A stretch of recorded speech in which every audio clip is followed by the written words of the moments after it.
నమస్తే మిత్రులారా, ఎవరైతే టెట్కు ప్రిపేర్ అవుతున్నటువంటి యాస్పిరెంట్స్ ఉన్నారో, అదేవిధంగా డిఎస్సికి ప్రిపేర్ అవుతున్నటువంటి యాస్పిరెంట్స్ ఉన్నారో, తెలంగాణలో ఇంగ్లీష్లో టెక్స్ట్ బుక్ గ్రామర్లో భాగంగా ఈరోజు మనము 6వ తరగతి 6th యూనిట్ అయినటువంటి రిప్ అండ్ వింకిల్లో ఉన్నటువంటి vocabulary, grammar, convention of writing, అదేవిధంగా ఎడిటింగ్ ఇవన్నీ కూడా తెలుసుకోవడానికి ప్రయత్నం అయితే చేద్దాం.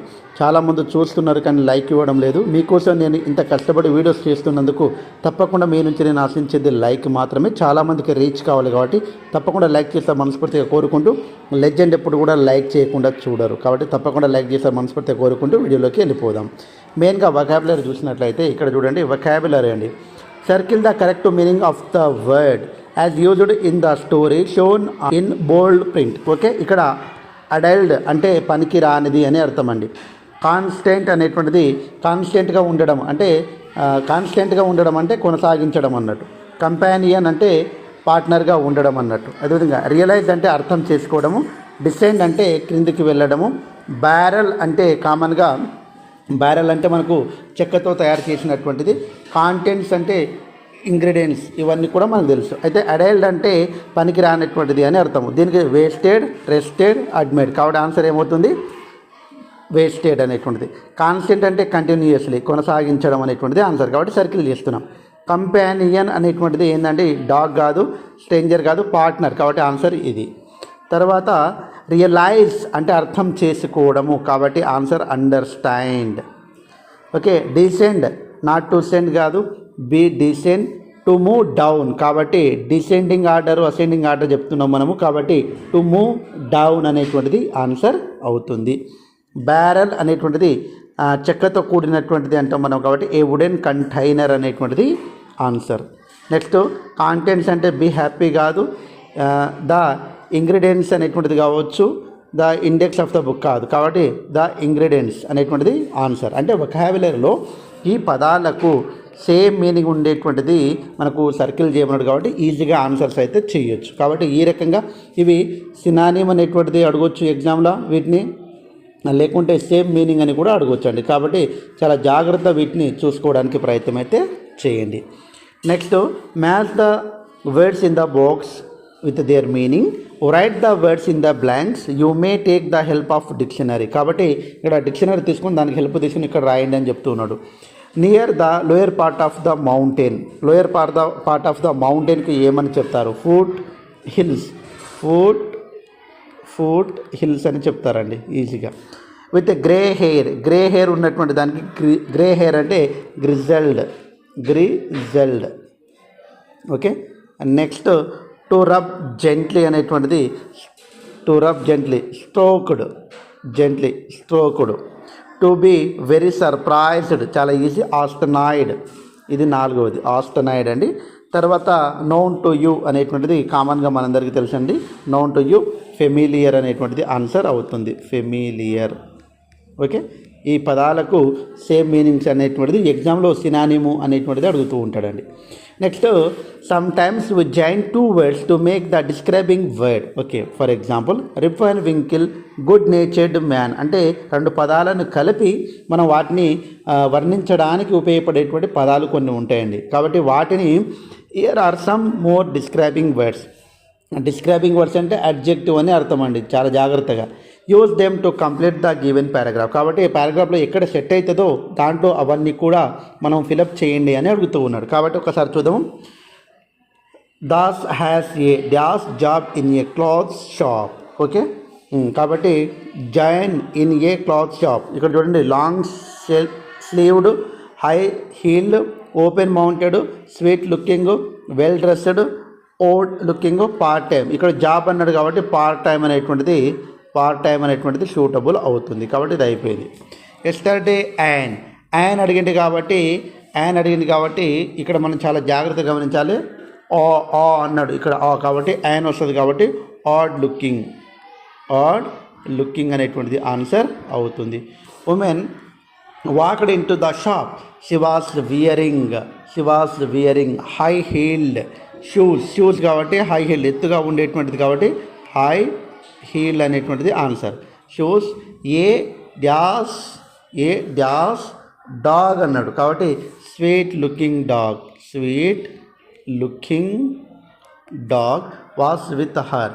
I want a dash shirt. Shirt అన్నాడు కాబట్టి స్లీవ్డ్, లాంగ్ స్లీవ్డ్ షర్ట్. తర్వాత ఓపెన్, ఆస్క్డ్, సర్ప్రైజ్ చేస్తారు కాబట్టి asked.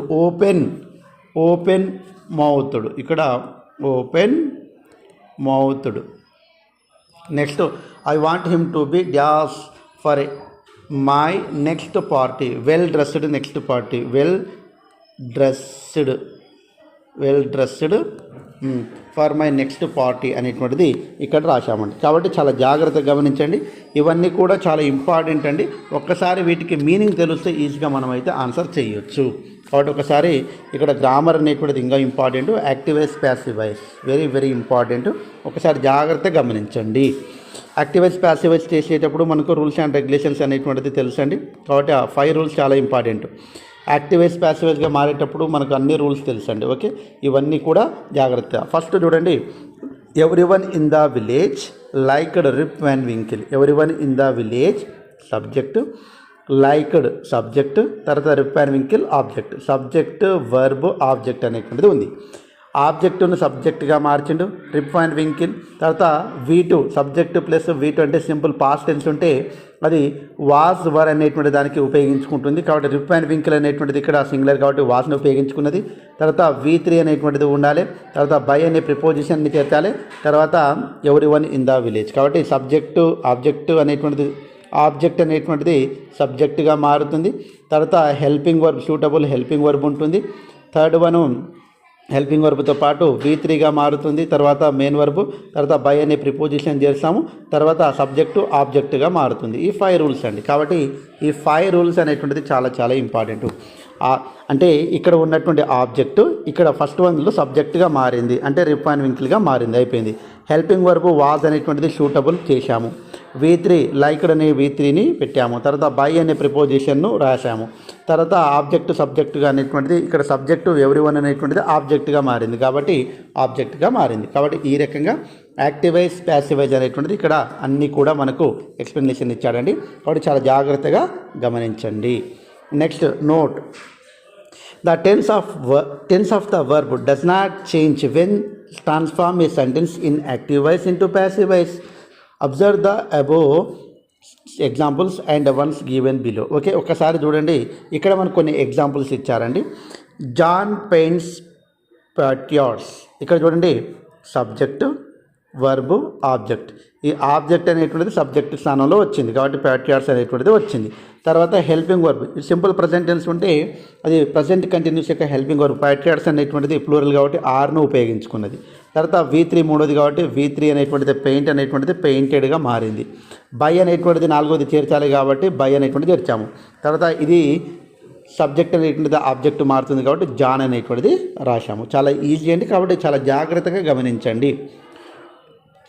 Umesh is planting A tree. కాబట్టి ఇక్కడ చూడండి, ప్లాంటింగ్ ఏ ట్రీ. తర్వాత ఇక్కడ ఉమేష్ చూడండి, ఉమేష్ ఈజ్ ప్లాంటింగ్. ఇవన్నీ కూడా మెయిన్ వర్బు, అదేవిధంగా ఇక్కడ హెల్పింగ్ వర్బు రెండు ఉన్నాయండి.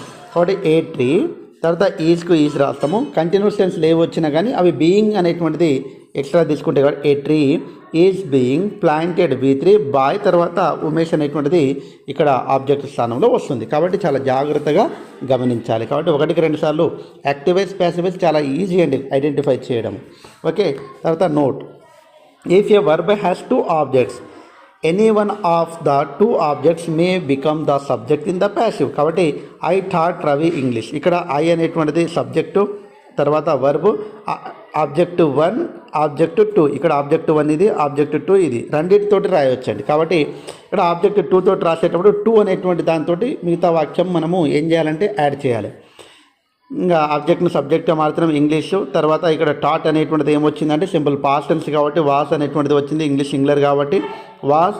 V3 అనేటువంటిది V3, తర్వాత 2 అనేటువంటిది చేర్చుకొని ఇక్కడ రవి అనేటువంటిది చేర్చుకున్నాము. తర్వాత బై అనే ప్రిపోజిషన్ చేర్చుకున్న తర్వాత మీ అనేటువంటిది ఐ అంటే సబ్జెక్టు ఆబ్జెక్టుగా ఐ అనేటువంటిది మీగా మారుతుంది, హీ అనేటువంటిది హిమ్గా మారుతుంది, సి అనేటువంటిది హరగా మారుతుంది, దే అనేటువంటిది దెమ్ముగా మారుతుంది. ఇవన్నీ రూల్స్ అండ్ రెగ్యులేషన్స్ అన్నీ ఉన్నాయండి. కాబట్టి యాక్టివ్ వాయిస్ ప్యాసివ్ వాయిస్ చెప్పమంటే నేను మళ్ళీ ఫస్ట్ నుంచి చెప్తానండి. కాబట్టి ఇక్కడనే చెప్పాలంటే రూల్స్ అండ్ రెగ్యులేషన్స్ ప్రకారం చాలా ఇబ్బంది అవుతుంది. అదేవిధంగా రవితో రాసిండు, Ravi was taught English by me. చూడండి, రవి అంటే ఫస్ట్ ఆబ్జెక్ట్ తోటి రాస్తే టు అనే ప్రిపోజిషన్స్ ఏం చేర్చాడండి. ఒకవేళ మనకు సెకండ్ ఆబ్జెక్ట్ నుంచి రాస్తే ఇక్కడ టు అనేటువంటిది ఎక్స్ట్రా వస్తుంది, చాలా జాగ్రత్తగా గమనించండి. కాబట్టి ఎగ్జామ్లో ఇలాంటి బిట్టు రావడానికి అవకాశం అయితే ఉంది. టూ తోటి వచ్చేటప్పుడు ఆబ్జెక్ట్ టూను తీసుకున్నప్పుడు మాత్రం జాగ్రత్తగా గమనించండి. Okay, next read the following passage and underline all the verbs in passive voice. Passive వాయిస్లో ఉన్నటువంటి దానికి ఏం చేయమంటుండు, అండర్లైన్ చేయమంటుండు. ఒకసారి మీరందరూ కూడా చేయడానికి ప్రయత్నం అయితే చేయండి. ఓకే, ఇంకా మనకు కామన్గా ఇక్కడ ఉన్నటువంటి దాంట్లో వర్ షాక్డ్, బై అనేటువంటిది వస్తుంది కామన్గా, వాస్ ఓపెన్డ్, ఇంకా ఆ రకంగా మీరు తర్వాత వాస్ లాక్డ్, ఇంకా ఇవన్నీ కూడా అండర్లైన్ చేసి తప్పకుండా మీరైతే ఇవన్నీ కూడా అండర్లైన్ చేయడానికి ప్రయత్నం అయితే చేయండి. ఓకే, ఇంకా ఇవన్నీ కూడా మనం యాక్టివేస్ ప్యాసివేజ్ అనేటువంటి చేంజ్ చేయడానికి అవకాశం ఉన్నటువంటిది ఏదైతే ఉందో అక్కడైతే చూద్దామండి. Next change the following sentence into their corresponding passive forms. ఇక్కడ ఇంపార్టెంట్, ఇక్కడ ప్యాసివ్ ఫార్మ్ చేంజ్ చేయమంటున్నాను.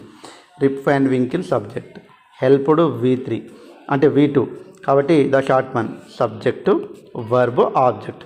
ఆబ్జెక్ట్ని ఫస్ట్ తీసుకుందాం అంటే ద షార్ట్ మ్యాన్, V2 వచ్చింది. షార్ట్ మ్యాన్ అనేటువంటిది అంటే కంటిన్యూస్ టెన్స్.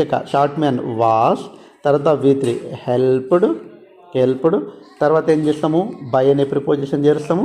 తర్వాత రిప్ అండ్ వింకిల్ ఉంది కాబట్టి బై రిప్ అండ్ వింకిల్ అనేటువంటిది రాస్తామండి. ఇది ఫస్ట్ దానికి ఆన్సర్. సెకండ్ దానికి చేస్తున్నామండి the short man. Okay, were playing 9 pens. ఇక్కడ 9 pens అనేటువంటిది చాలా ఇంపార్టెంట్, అది సింగులర్ అండి, ప్లూరల్ లాగా కనిపిస్తాయి. 9 pens వాస్.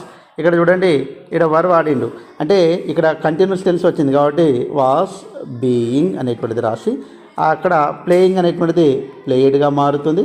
తర్వాత బై అనే ప్రిపోజిషన్ చేస్తాము. తర్వాత షార్ట్ మ్యాన్ అనేటువంటిది ఉంది, షార్ట్ మ్యాన్ అనేటువంటిది రాస్తామండి. ఓకే, ఈ రకంగా రాయాలి. వాటి ఫస్ట్ వన్ సెకండ్ వన్ నేను చేశాను, మిగతా మీరు చేయడానికి ప్రయత్నం అయితే చేయండి. ఒకసారి వీలైతే ఇవన్నీ రాసుకోవడానికి ప్రయత్నం అయితే చేయండి. ఇంకా చాలా సింపుల్ అండి. థర్డ్ వన్ కూడా ఒక్కసారి చేయడానికి కామెంట్ చేయండి. చాలామంది చూస్తారు కానీ ఇట్లనే వెళ్ళిపోతారు. థర్డ్ వన్ కామెంటు, ఫోర్త్ వన్ కామెంట్ చేయండి తప్పకుండా. రిప్ టెల్స్ స్టోరీస్. ఓకే, ఇక్కడ 2 children అనేటువంటిది ఇచ్చిండు. రిప్ హ్యాస్ టాట్ గేమ్స్, ఇది చేస్తున్నాను చూడండి, గేమ్స్. కాబట్టి చాలా జాగ్రత్త, గేమ్స్. తర్వాత గేమ్స్కి ఏమొస్తుందంటే ఇక్కడ హ్యాస్ టాట్ అన్నాడు కాబట్టి ఏ టెన్స్ అంటే ఇది హ్యాస్ టాట్ అంటే V3 కాబట్టి ప్రజెంట్ పర్ఫెక్ట్ టెన్స్. దాని తర్వాత ఉన్నటువంటి టెన్స్ యొక్క హెల్పింగ్ వర్బ్ను వాడుకున్నాం, గేమ్స్ హ్యావ్. ఓకే, తర్వాత మనం వాడాల్సింది ఏందనేటువంటిది అర్థం చేసుకోవాలి. గేమ్స్ హ్యావ్ టాట్ బై రిప్. చాలా జాగ్రత్తగా గమనించి ఇవన్నీ వాడుకోవడానికి హ్యావ్ బీన్ టాట్ బై రిప్ అనేటువంటిది. చిల్డ్రన్ లైక్డ్ రిప్, ఇంకా ఇది కూడా రిప్ లైక్డ్ అన్నాడు కాబట్టి V2 కాబట్టి రిప్ వాస్ లైక్డ్ బై చిల్డ్రన్. చాలా సింపుల్ అండి. తర్వాత ఇది ఇంపార్టెంట్, చేయడానికి ప్రయత్నం చేయండి. ఒకసారి నేను చేయమంటే చేస్తాను. రిప్ నోబడీ రికగ్నైజ్డ్ V2 కాబట్టి రిప్ తర్వాత వాస్. ఇక్కడ నోబడీ అంటే నాట్ కాబట్టి వాస్ నాట్ రికగ్నైజ్డ్. ఇక్కడ ఎవరనేటువంటిది అవసరం లేదు కాబట్టి ఈ రకంగా మనము ఈజీగా అయితే ఆన్సర్ చేయడానికి ప్రయత్నం అయితే జరగాలి, లేకుంటే కొద్దిగా ఇబ్బంది అయితే అవుతుంది. కాబట్టి చాలా జాగ్రత్తగా యాక్టివ్ వాయిస్ అదేవిధంగా ప్యాసివ్ వాయిస్ కావాలంటే తప్పకుండా మీరు కామెంట్ చేయండి. 100% రూల్స్ అండ్ రెగ్యులేషన్స్ తెలిస్తే అన్నీ కూడా ఆన్సర్స్ ఈజీగా చేయవచ్చు. Next adverb off frequency revision class అనేటువంటిది మనం ఇంతకుముందు చేసుకున్నామండి. అవి చదవండి అని చెప్తున్నారు. వాటికి సంబంధించినటువంటి పేర్లు రాయమంటుండు. ఇది పెద్ద ఇంపార్టెంట్ కాదు కాబట్టి ఇంపార్టెంట్ లేని దానికి ఇంపార్టెన్స్ ఇచ్చి మనం టైం వేస్ట్ చేసుకోవద్దు అనేటువంటిది నా ఉద్దేశం. Next right as many sentence as you can about your self using the following adverbs off frequency. Always ఎల్లప్పుడు, ఫ్రీక్వెంట్లీ తరచుగా, యూజువల్లీ సాధారణంగా, ఆఫెన్ తరచుగా, సమ్టైమ్స్ కొన్నిసార్లు, రియల్లీ అరుదుగా, ఇవన్నీ కూడా దానికి సంబంధించినటువంటి అంటే అడ్వర్బ్ ఆఫ్ ఫ్రీక్వెన్సీ అనేటువంటి దానికి ఇవన్నీ కూడా ఎగ్జాంపుల్స్ అండి. కాబట్టి ఇవన్నీ కూడా చాలా అంటే అడ్వర్బ్ ఆఫ్ ఫ్రీక్వెన్సీ ఈ పదాలు వచ్చినాయి అనుకోండి, అడ్వర్బ్ ఆఫ్ ఫ్రీక్వెన్సీ అనేటువంటిది చెప్తామండి. You may talk about how of in you అనేటువంటిది చెప్పిండు. పెద్దగా అవసరం లేదు, వీటికి మీనింగ్ తెలుసు. ఆల్వేస్ అనేటువంటిది ఇవన్నీ కూడా అడ్వర్బ్ ఆఫ్ ఫ్రీక్వెన్సీకి ఎగ్జాంపుల్స్ అనేటువంటి విషయం గుర్తుపెట్టుకొని నోట్ పెట్టి రాసుకోండి. ఎప్పుడైనా వాక్యంలో వచ్చినప్పుడు అడ్వర్బ్లో ఇవన్నీ వస్తే అడ్వర్బ్ ఆఫ్ ఫ్రీక్వెన్సీ కిందకి తీసుకోవడం అనేటువంటిది జరగాలి. నెక్స్ట్ ఎడిటింగ్ ఇంపార్టెంట్ అండి. Read the passage. ఎర్రర్ ఉంది, వాటికి సంబంధించింది ఒకసారి చూడం. ఇక్కడ ఎర్రర్ అనేటువంటిది ఉంటుంది. ఇట్ తర్వాత వర్ వాడిండు కాబట్టి ఏం వాడాలండి, ఇట్ వాస్ అనేటువంటిది వాడాలి. తర్వాత it was a hot summer day. తర్వాత మెనీ యానిమల్స్ వాడాలి, ఎస్ వాడాలి. Many animals of the forest assembled in and near the pond. All of them were relaxing and talk. Relaxing and ఇక్కడ ING వచ్చినప్పుడు ఇటు కూడా ఐఎన్జీ రావాలి. Talking తర్వాత talking. Just then a crow came flying and sat on a branch. పైన కూర్చుంది కాబట్టి on a branch. An అనేటువంటిది కాదండి, ఏ ర్యాబిట్ ఇట్ సా అనేటువంటిది వస్తుంది. ఏ ర్యాబిట్ అనేటువంటిది ఎందుకు వస్తుందంటే ర్యాబిట్లో రా అనేటువంటిది ఉంది కాబట్టి ఆ రా అనేటువంటిది కా నుంచి బండి రా వరకు ఉంటుంది కాబట్టి ఏ అనేటువంటిది వస్తుంది. ఈ రకంగా ఇవన్నీ కూడా ఎర్రర్ ఆఫ్ ద సెంటెన్సెస్లో భాగంగా మనకు కరెక్షన్ ఆఫ్ సెంటెన్సెస్ అనేటువంటిది ఇంపార్టెంట్, దాంట్లో రావడానికి అవకాశం అయితే ఉంది. కాబట్టి ఈ రకంగా అన్నీ కూడా ఆన్సర్స్ చేయడానికి ప్రయత్నం అయితే చేయండి. ఒక్కసారి మన వీడియోస్ చూసినట్లయితే ఈజీగా అర్థమవుతుంది మీకు.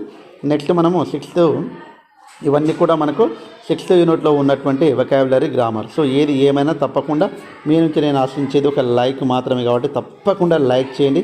అదేవిధంగా సబ్స్క్రైబ్ చేసుకుంటారని, ఈ వీడియో ఎలా ఉందో అనేటువంటిది మీరు కామెంట్ చేసేదాన్ని బట్టి మరో వీడియో అనేటువంటిది చేయడం అనేటువంటిది జరుగుతుంది. Anyhow, thanks for watching. All the best. If you want to more videos please subscribe our channel Senu English club. Thanks for watching. All the best. Bye. See you.